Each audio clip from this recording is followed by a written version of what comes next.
Welcome to first episode of Unleashing Your Potential with myself, Coach Toriso, the show that focuses on enhancing your way of living and unlocking your potential. So today in the studio, guys, we are talking about happiness. And I've got two amazing coaches here with me to understand, is happiness a state of mind? Is happiness an inside work? Welcome, coaches. Welcome, coaches, my lovely coaches. Please introduce yourself. Can I start with you? Please introduce yourself. Hi, my name is Coach Vicky. I am a life coach. I specialize in self-love and money matters. I help people tap into the energy of self-love, and I also assist people in realizing money blocks that they create on a daily basis unaware. And I'm also a mother to two incredible kids.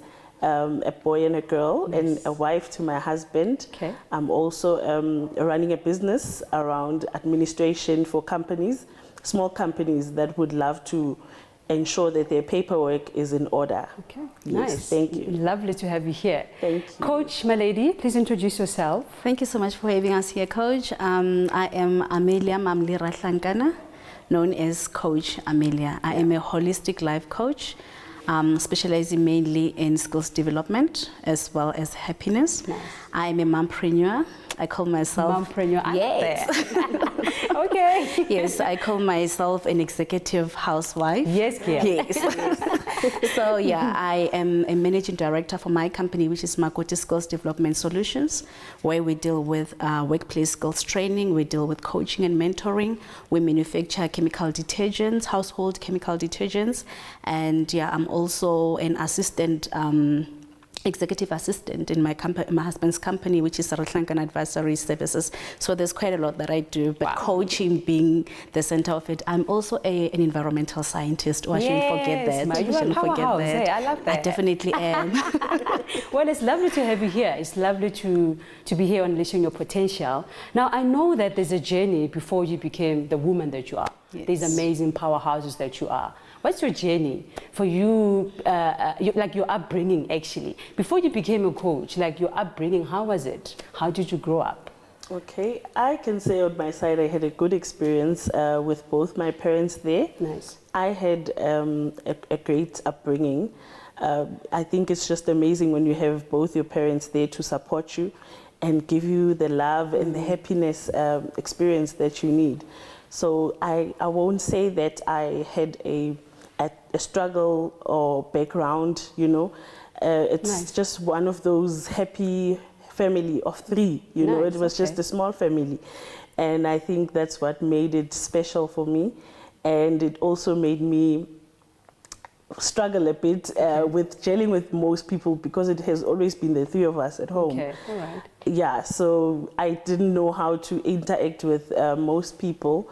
So that's also something that made me want to find myself in terms of love. Okay. You know, yeah. When you say the three of you, do you mean? It's just me, my dad, and my mother. So you're the only child at home? I'm the only child between my mother and my father and my siblings. Okay. 7 brothers, but they old enough, they didn't stay at home. So I've always been the only one at home. Oh, nice. Yeah. Nice. Coach Amelia, your upbringing, in briefly, how was it? How did you grow up? Not the nicest of experience. I was raised by a single mother. She was struggling, so me seeing her struggle to put bread on the table for us and just to make it happen for us. Actually, I think it had built me. It made me a resilient person. It made me look forward to making it possible for her to smile, to be happy. And I was later taken by my guardians to offer me a better education in Gauteng. I grew up in Limpopo, Tabagona, Mamabolo, and I was taken to Soshanguve, where I had the worst upbringing. Yes. Yes. Where I would just briefly say where I was turned into a little slave. Okay. But that also refined, you know, it made me stronger. It refined my resilient. And I believe that was part of what makes me who I am today. I had to go through it also that I can help people who I can relate with my clients. I can relate with people who come with similar problems. Okay. Yes. Nice, nice. So now, before we go on a short break, what led you to be a self-love coach? Okay, this is now when I grew up and I became a wife.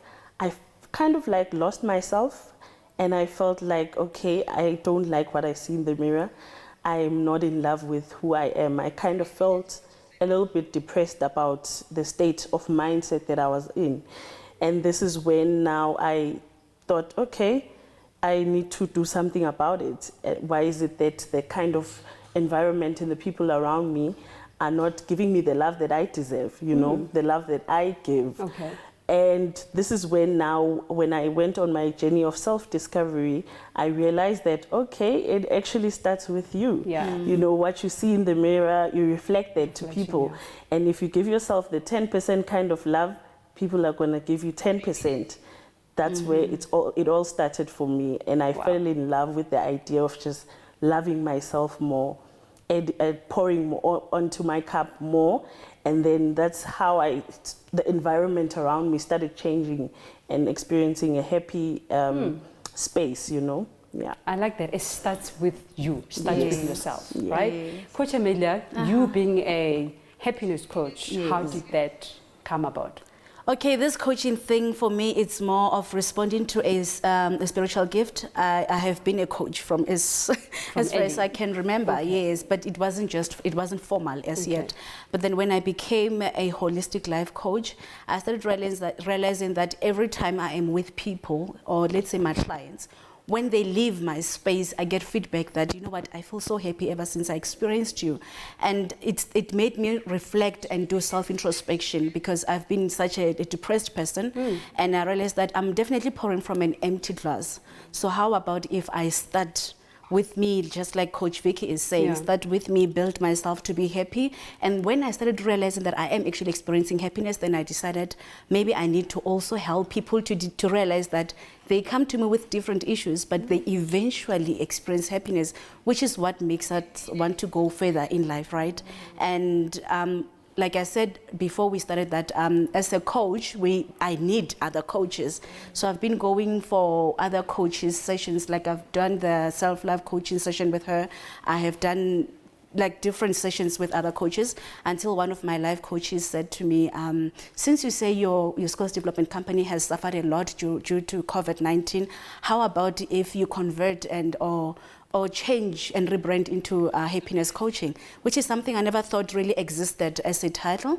Then that gave me an opportunity to go and research until I found Coach Matthew Bennett from UK, who actually trains coaches on becoming happiness specialists. And I enrolled, and this is why I'm like, you know what, I'm formally owning it. Wow, Yes. this is amazing. Yeah. Everything has to go with the journey, how you... It's a journey. It actually connects the dots. Definitely. From how you started to where you are now. Definitely. You had to realize that what I need out there, it's not out there, it's here. inside. I need to work on me. I need to focus on me and tap there.